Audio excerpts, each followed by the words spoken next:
The silence in the house used to terrify me. Not the kind of silence that comes at the end of a long day when you finally sit down with a cup of tea and exhale. No, this was the silence that pressed against my eardrums like water, heavy and suffocating.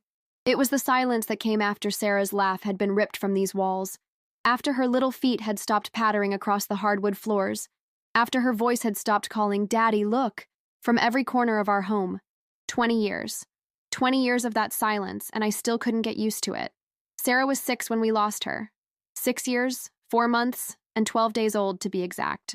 I know because I counted every single one of those days, memorized them like a prayer, as if keeping precise track could somehow bring her back. She had just lost her first tooth the week before, a bottom front one that had been wiggling for months.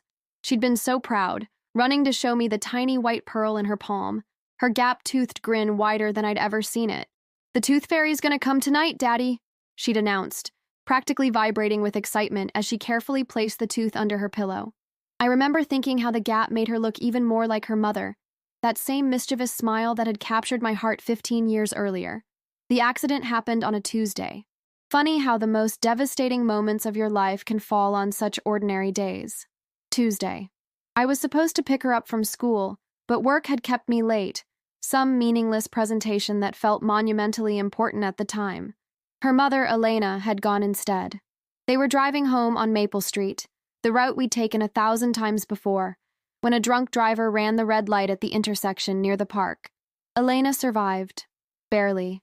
She spent 3 months in the hospital, 2 surgeries to repair her shattered pelvis, physical therapy that lasted over a year. But Sarah was gone before the ambulance even arrived.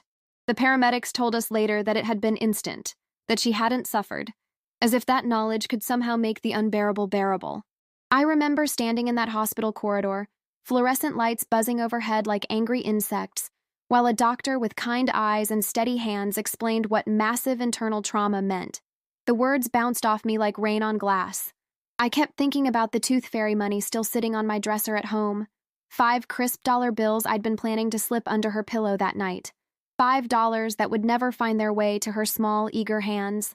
Elena and I tried to hold our marriage together after that. God knows we tried. We went to counseling, we took trips, we even talked about having another child.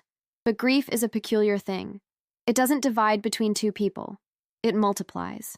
Her grief and my grief became this living, breathing monster that sat at our dinner table, slept in our bed, followed us into every conversation. We were drowning separately in the same ocean. She left on a Thursday morning in March, almost 2 years after the accident. I came home from work to find a note on the kitchen counter, written in her careful handwriting. "I can't breathe in this house anymore. I see her everywhere, and I can't bear it. I'm sorry." She'd taken only a suitcase and her wedding ring, which she'd left beside the note like a period at the end of a sentence. I understood. How could I not? Every corner of our home held Sarah's ghost. Her bedroom, which we'd left exactly as it was, pink walls covered with her crayon drawings, stuffed animals arranged just so on her bed, a half-finished puzzle of a rainbow still spread across her little desk. The kitchen, where her booster seat remained at the table, where her favorite cereal still sat in the pantry because I couldn't bring myself to throw it away. The living room, where her toys lived in a wicker basket that I dusted religiously but never touched. But I couldn't leave. Leaving felt like abandoning her all over again. So I stayed, and the years passed like a slow-moving river. I learned to live with the silence, to fill it with work and routine and the kind of numbness that passes for healing when you don't know what else to do. I changed jobs. Couldn't bear to work at the same place where I'd been when I should have been picking her up from school. I moved to a different department, then a different company entirely. I threw myself into projects and deadlines and the blessed distraction of other people's problems. Friends tried to help at first. They'd invite me to dinner parties and barbecues, introduce me to single women with sympathetic smiles and gentle voices. "You need to get back out there," they'd say, as if dating were some kind of physical therapy for a broken heart. But how do you explain to someone that you're not just a widower, but a father without a child? How do you tell them that every woman you meet, you automatically calculate whether she'd have been good with Sarah, whether Sarah would have liked her laugh or her cooking or the way she said your name? Eventually, the invitations stopped coming. People moved on with their lives, had children of their own, got busy with soccer practices and piano recitals and all the beautiful, ordinary chaos of raising kids. I didn't blame them. Grief makes people uncomfortable. It's a reminder that the worst thing you can imagine actually can happen. That the universe doesn't care about your plans or your love or how carefully you've child-proofed your home. I developed routines that kept me sane.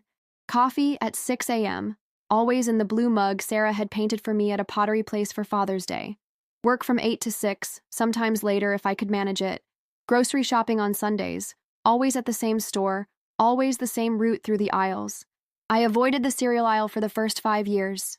When I finally worked up the courage to walk down it again, I stood there for 20 minutes, staring at the boxes of Lucky Charms and Fruit Loops, remembering how Sarah used to beg for the sugary cereals while Elena insisted on something healthier.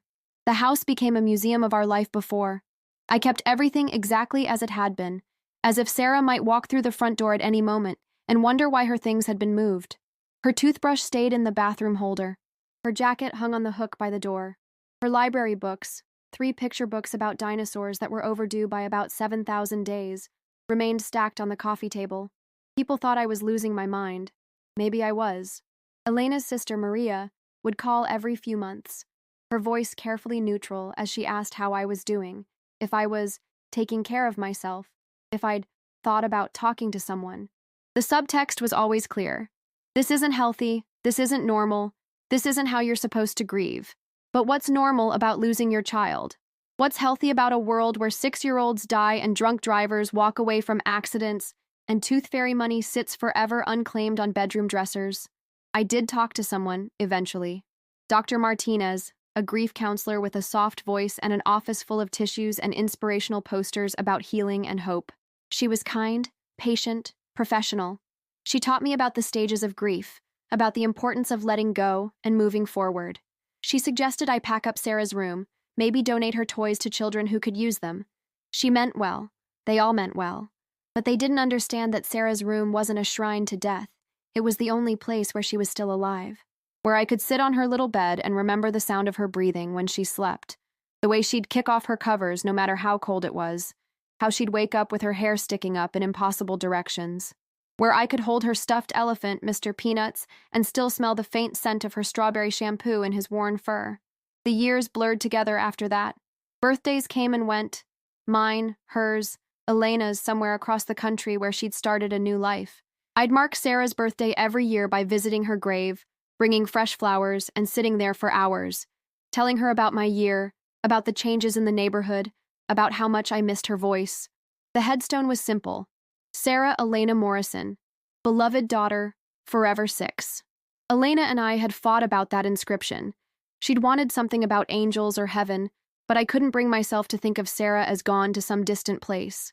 She was forever 6, forever my little girl, forever asking me to read just one more story before bedtime. Work became my salvation and my prison. I climbed the corporate ladder without really trying, my dedication born not from ambition but from the desperate need to fill the hours between waking and sleeping. I became the guy who stayed late, who took on extra projects, who never said no to overtime or business trips. My colleagues respected my work ethic, never knowing it was just elaborate avoidance. I dated occasionally, brief, careful relationships with women who were patient with my emotional unavailability, who didn't push too hard when I'd suddenly go quiet at the sight of a father pushing his daughter on a swing, or when I'd have to leave restaurants because a child at another table laughed in a way that sounded too much like Sarah's giggle. None of them lasted. How could they? I was still married to a ghost, still a father to a child who would never grow up, never graduate, never bring home boyfriends for me to intimidate or wedding plans for me to worry about paying for. The radio had become my constant companion during those years. I'd listen while I worked, while I cooked my solitary dinners, while I lay in bed staring at the ceiling. Music mostly, but sometimes talk shows, news programs, anything to fill the silence that still pressed against me like a physical weight. I had my favorite stations, my preferred DJs, my routine of switching between AM and FM depending on my mood and the time of day. It was a Thursday morning in October when everything changed. 20 years, 6 months, and 18 days after the accident, I was getting ready for work, half listening to the morning show on WXRT, while I knotted my tie in the bedroom mirror.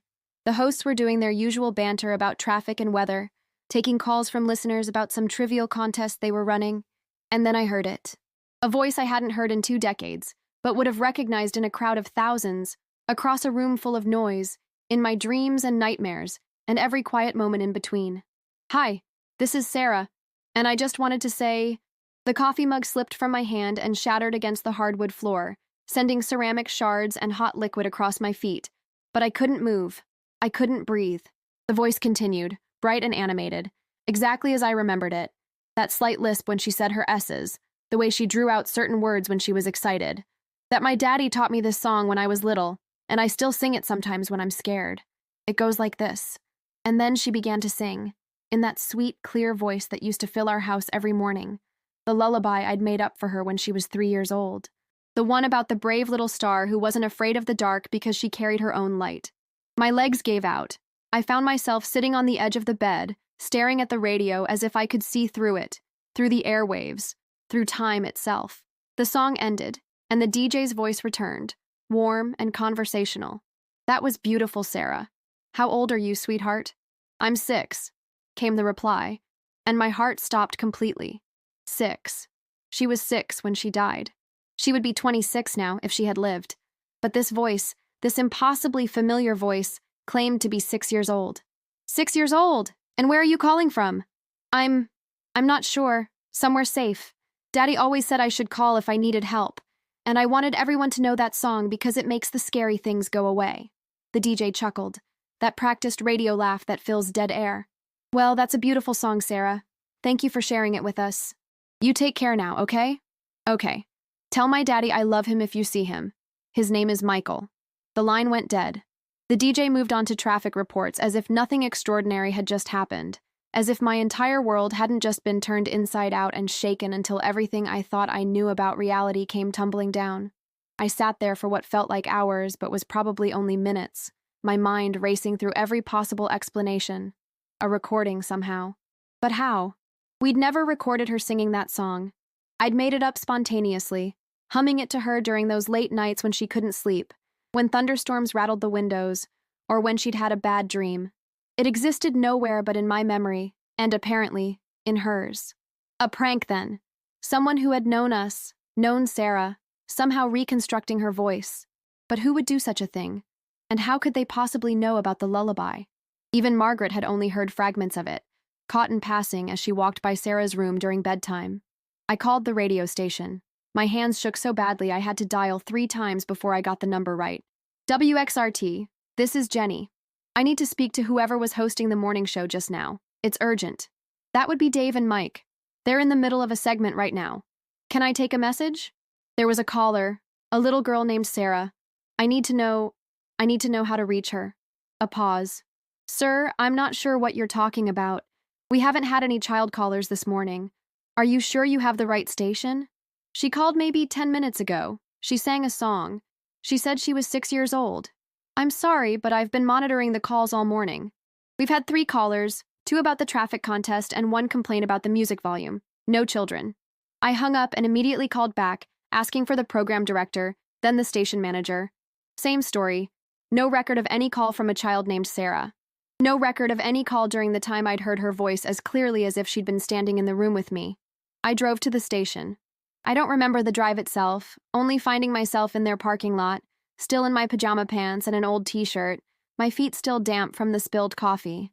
The receptionist looked at me with the kind of careful concern usually reserved for people who might be having a breakdown. I heard my daughter's voice on your station this morning, I told her, trying to keep my voice steady. She died 20 years ago. I need to understand what happened. They were kind, these strangers, who had no reason to believe my impossible story. Dave, one of the morning hosts, sat with me in a small conference room and played back the entire morning show from their digital archives. We listened to every minute, every call, every song. There was no call from Sarah. There was no lullaby about a brave little star. During the time I was certain I'd heard her voice, there had been a commercial for a local car dealership. Sometimes grief can play tricks on us, Dave said gently. The mind is powerful. It can create what we need to hear. But I knew what I'd heard. I knew my daughter's voice the way I knew my own heartbeat, my own breathing. I'd heard her speak my name, heard her sing the song I'd created just for her, heard her tell the world she loved me. I went home and called in sick to work. I sat in my kitchen, staring at the radio, waiting. I called Margaret for the first time in 15 years. Michael? Her voice was older, more careful, but still familiar. Is everything okay? I heard her, Margaret. I heard Sarah's voice on the radio this morning. A long silence. Then, Michael, honey, you need to talk to someone. This isn't healthy. She sang the lullaby, the one I made up for her. How could I imagine something that specific? Because you loved her. Because you miss her. Because sometimes our hearts create what our minds can't accept. But Margaret was wrong. I knew the difference between memory and reality, between wishful thinking and the impossible truth of what I'd experienced. Sarah had called that radio station. Somehow, somewhere, my 6-year-old daughter had picked up a phone and reached across 20 years of silence to let me know she was safe. I started listening to WXRT every morning, sitting in the same spot on my bed, holding my breath through every commercial break, every caller, every song. Days passed, weeks, nothing. But I couldn't stop. The rational part of my mind, the part that had learned to function in a world without Sarah, kept insisting it had been a coincidence, a cruel trick of acoustics and wishful thinking. Maybe it was another child with a similar voice. Maybe my grief-addled brain had simply heard what it needed to hear. But my heart knew better. My heart recognized the cadence of her breathing, the way she paused before certain words, the exact pitch of her laughter when she giggled at the end of the song. I called the radio station that afternoon, my hands shaking as I dialed the number I'd memorized from their website. The receptionist who answered had a bored, professional tone that made my desperation feel even more raw. WXRT, how can I help you? I heard a caller this morning, a little girl named Sarah. I need to know how to reach her. Sir, we get hundreds of calls every day. I can't give out personal information about our callers. Please, I said, and I could hear my voice cracking. She's my daughter.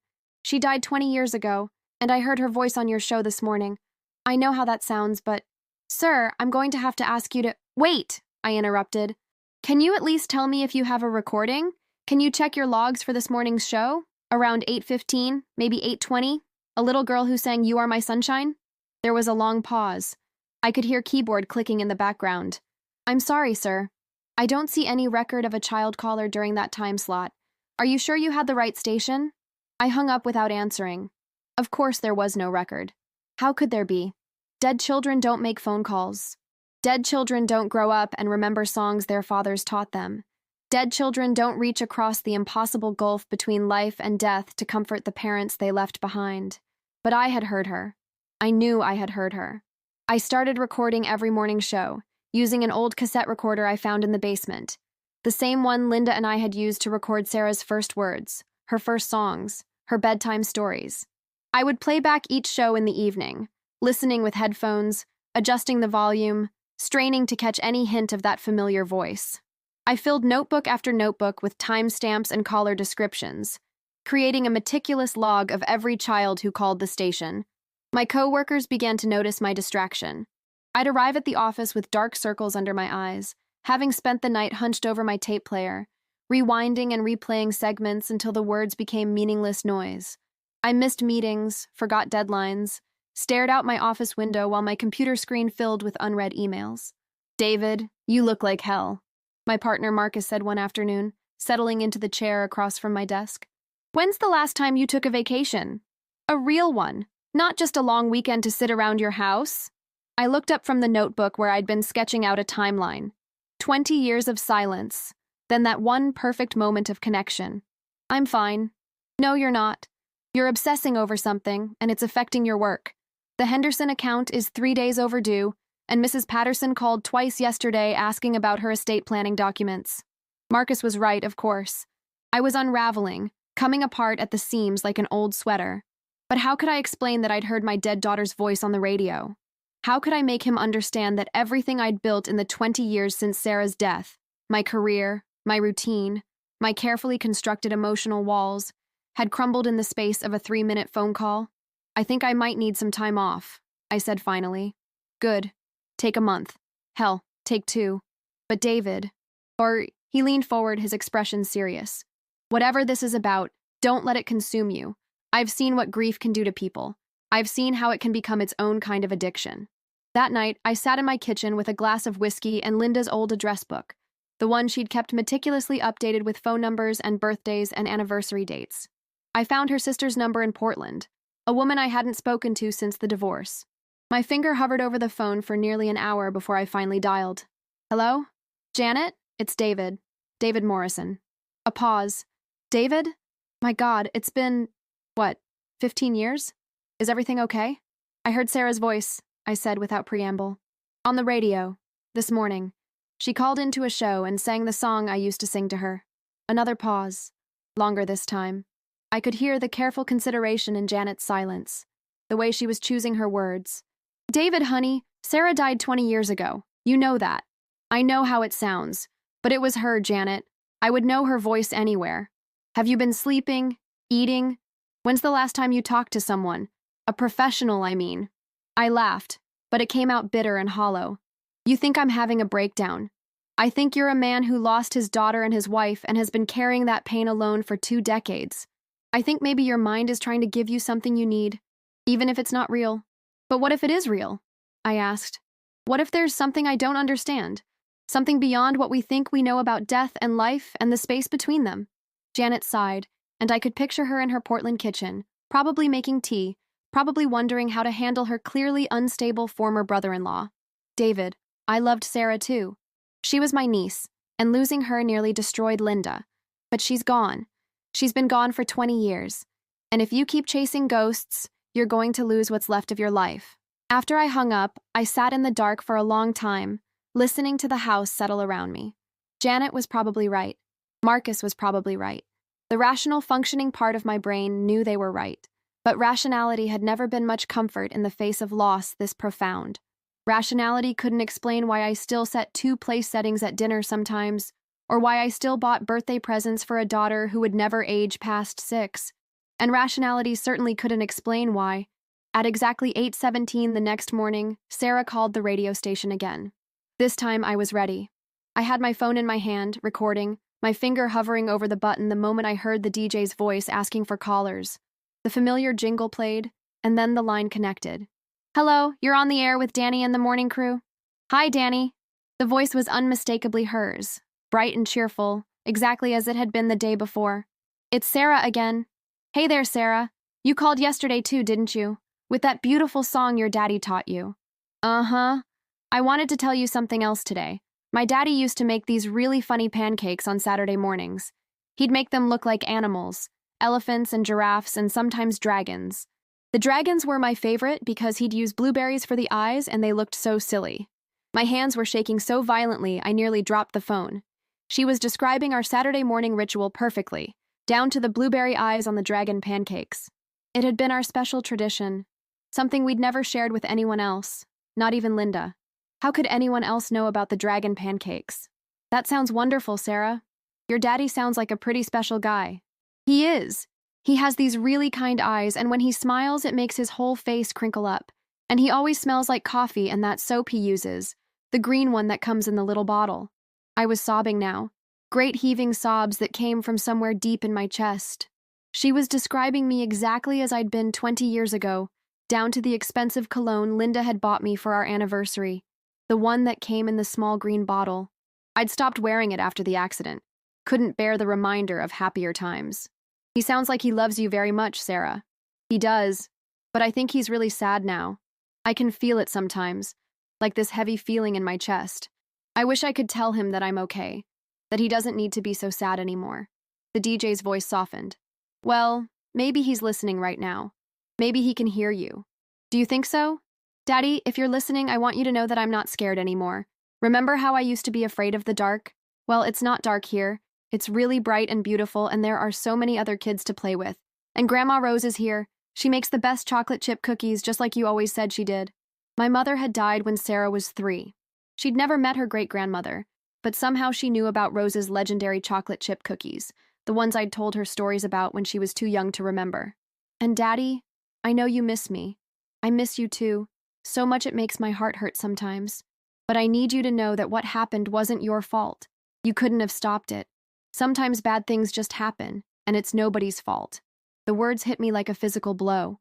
For 20 years, I'd carried the weight of that afternoon, replaying every decision, every moment, wondering if I could have prevented it somehow. If I'd left work 5 minutes earlier, if I'd taken a different route home, if I'd insisted on picking her up myself instead of letting her walk to the corner where Linda was supposed to meet her. I see you sometimes, Daddy, when you sit in my room and look at my pictures. When you visit that place where the accident happened, I wish you wouldn't go there anymore. It makes you so sad, and it makes me sad too. I'm not there, Daddy. I'm here, and I'm happy. The DJ was quiet now, and I could hear something in his voice when he finally spoke. Sarah, honey, is there anything else you want to tell your daddy? Just that I love him, and I want him to start living again. Really living, not just going through the motions. I want him to laugh again, the way he used to when we'd have tickle fights on Sunday mornings. I want him to find someone who makes him happy, someone who won't mind that he still loves me too. And I want him to know that someday, when it's time, I'll be right here waiting for him. But not for a long, long time, okay? He has so much more living to do first. There was a pause, and then she added, "Oh, and Daddy?" The dragon pancakes were always my favorite too. The line went dead. The DJ sat in stunned silence for a moment before quietly saying, That was something special, folks. We're going to take a quick break here." I sat on my bed, clutching my phone, tears streaming down my face, but for the first time in 20 years, they weren't tears of pure grief. Mixed in with the sorrow was something else, something that felt almost like peace. Sarah was okay. Somehow, impossibly, she was okay, and she wanted me to be okay too. I called the radio station immediately. My fingers fumbled with the numbers, and I had to dial 3 times before I got it right. When the receptionist answered, I could barely form words. "I need to speak to Danny," I managed to say, "about the little girl who just called. Sarah." "I'm sorry, sir, but Danny's in the middle of his show. Can I take a message?" "You don't understand. That little girl, she's my daughter. She died 20 years ago." There was a long pause. "Sir, I think maybe you should—" "Please," I interrupted, my voice breaking. "Please, just tell him that Sarah's father called. Tell him I was listening. Tell him I heard her." Another pause, longer this time. "Hold on, sir. Let me see what I can do." The hold music seemed to last forever. I paced around my apartment, my mind racing. How was this possible? How could Sarah be calling a radio station? How could she know things that only she and I had shared? The rational part of my mind kept insisting this was some kind of elaborate hoax, but my heart knew better. That was my daughter's voice. Those were her words, her memories, her love. "Hello? This is Danny. Danny, my name is Michael Harrison, the little girl who just called your show. Sarah, she's my daughter." "Okay, sir. Sarah seems like a sweet kid. Is there something I can help you with?" "You don't understand. Sarah died 20 years ago. She was 6 years old. She was hit by a car." The silence on the other end of the line stretched so long I thought the call had been disconnected. Finally, Danny spoke, his voice much quieter than it had been on the air. "Sir, that's not possible. I just spoke to her. She's called twice now." "I know. I heard both calls. I recorded today's call. Danny, she knew things that only she and I knew. Private things, family things, things that died with her. Mr. Harrison, I think maybe you're going through something difficult and—" "The dragon pancakes," I said quickly. She mentioned dragon pancakes with blueberry eyes. That was our Saturday morning tradition. We never told anyone about that. And my mother's chocolate chip cookies? Sarah never met my mother. She died when Sarah was 3. But somehow Sarah knows about those cookies. Another long silence. When Danny spoke again, his voice was different, uncertain, almost frightened. "Mr. Harrison, can you come to the station? I think we need to talk in person." The radio station was in a converted warehouse downtown, nothing fancy, just a small local operation that had been serving our community for decades. I'd driven past it thousands of times but never paid it much attention. Now it felt like the most important place in the world. Danny met me in the lobby. He was younger than I'd expected, maybe 35, with kind eyes and an expression that suggested he was questioning everything he thought he knew about the world. "Mr. Harrison? I'm Danny Rodriguez." We shook hands, and he led me back to his office, a cramped space filled with promotional materials and stacks of CDs.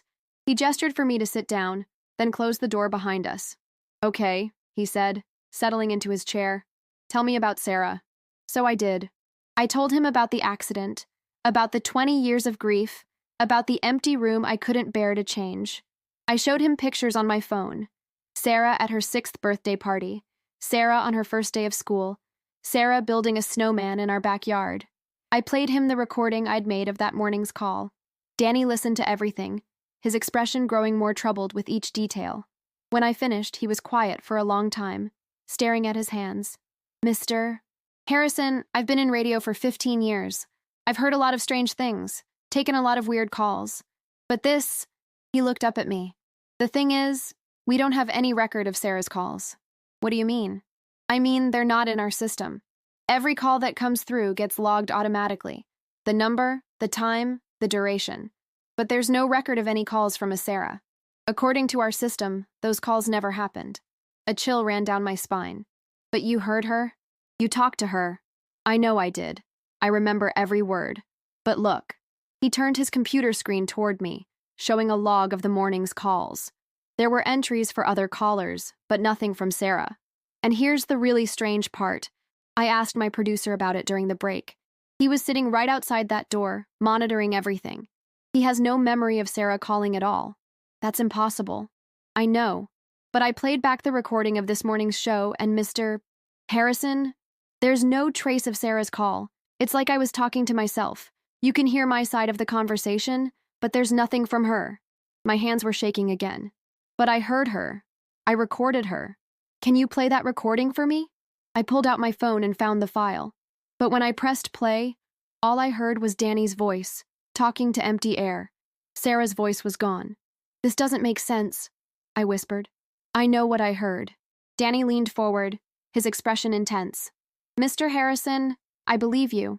I don't understand it, but I believe you. Because I heard her too. And the things she said, they felt real. More real than anything I've ever experienced on this show. We sat in silence for a moment, both of us trying to process what was happening. Finally, Danny spoke again. She said she might call back, didn't she? Tomorrow morning? I nodded, remembering Sarah's promise from the first call. Then we wait, Danny said, and this time, we'll be ready. The next morning, Danny called me at 7:30. Are you listening? He asked, and I could hear the tension in his voice. I'm here, I said, sitting in my usual spot on the bed, phone pressed to my ear while the radio played softly beside me. I've been thinking about this all night, Danny said. I've got the call screener ready, and I'm going to try to keep her on the line longer if she calls. Maybe we can understand what's happening here. At 8:17, the phone lines lit up. Danny took the first call, a regular listener asking about traffic, then the second. Then at 8:19, his voice changed. And we have Sarah on line 3. Sarah, honey, are you there? Hi, Danny. Hi, Daddy. My breath caught. She'd never called me Daddy on the air before. Always just my daddy when she mentioned me. This felt different, more direct, like she was speaking to me through the radio waves themselves. Sarah, Danny said gently, your daddy is listening right now. He's been waiting to hear from you. I know, she said, and I could hear that familiar giggle that used to fill our house. Daddy, I wanted to tell you about where I am. It's really beautiful here.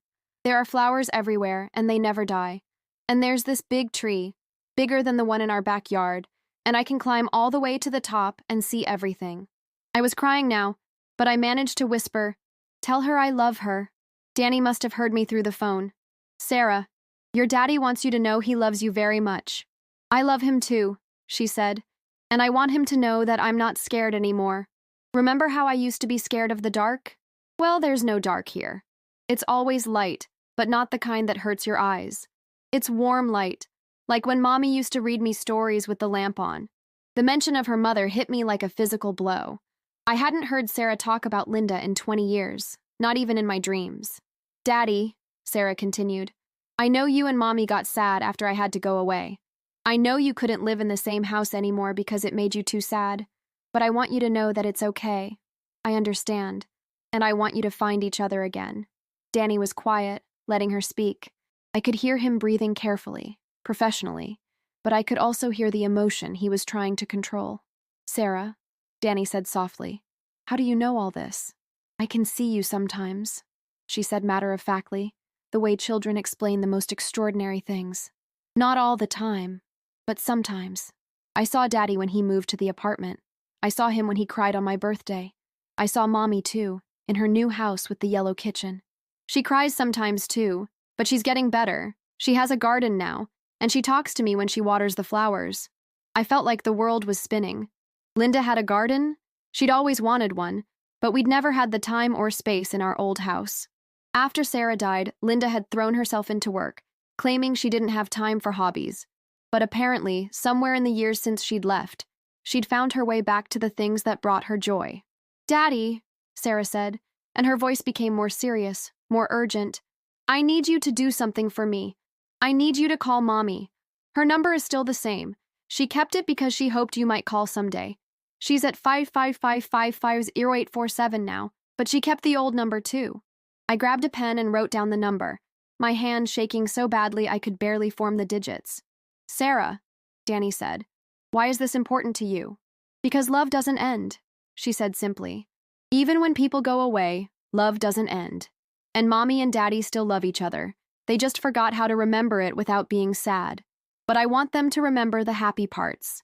I want them to remember how we used to dance in the kitchen on Sunday mornings, and how Daddy would make pancakes shaped like animals, and how Mommy would sing me to sleep even when she was tired from work. I was sobbing now, remembering all of it. The Sunday morning dance parties, the animal pancakes that never quite looked like the animals they were supposed to be, Linda's soft voice singing lullabies in the dark.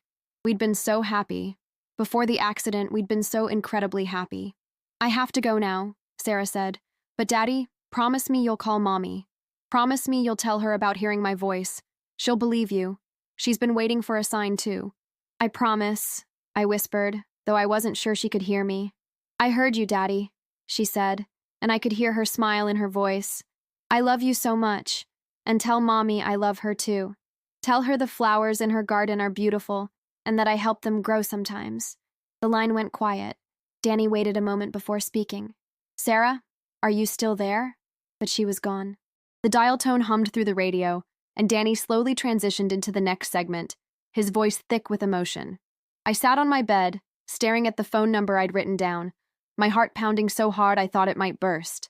After 20 years of silence, after 2 decades of carrying this grief alone, I was about to call the only other person in the world who would understand what I'd just experienced.